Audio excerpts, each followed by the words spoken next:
If the US government were to consider Netanyahu a war criminal, they would also have to admit to being war criminals themselves since they're supporting Netanyahu. But is it no surprise that the US government uh, doesn't consider Netanyahu or themselves war criminals, even though the US and the Israeli government constantly commits war crimes? I mean, the United States has committed like the most genocides since its creation. You got the Native American, we got the genocide of various Native American tribes, and if you don't want to admit that's a genocide, you're insane. And then like after 9/11, the United States went into many different nations and massacred millions of people and displaced millions more. Millions starved too. That is a genocide.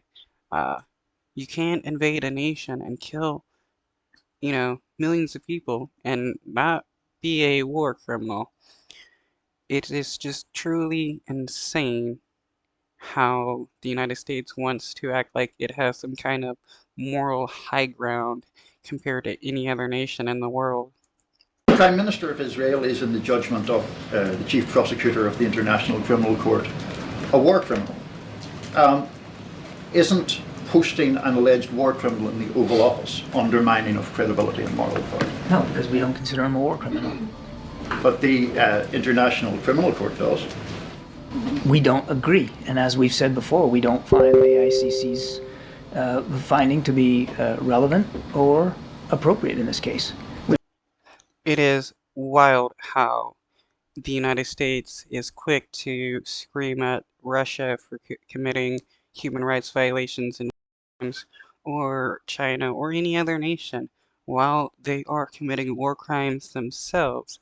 The United States government pretends to be about international law until it affects themselves or their ally, the Israeli government.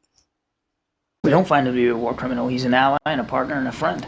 Well, the Chief Prosecutor says that Israel does have legitimate war aims, of course, but the way Israel chose to achieve these in Gaza, namely intentionally causing death, starvation, great suffering, and serious injury to body or health of the civilian population, are criminal. Is that a question? Because if it is, I've already answered it. We don't consider him a war criminal. Even though the Israeli government is starving and murdering innocent people, the Biden administration consider Netanyahu a war criminal because the Biden administration supports the genocide of Palestine.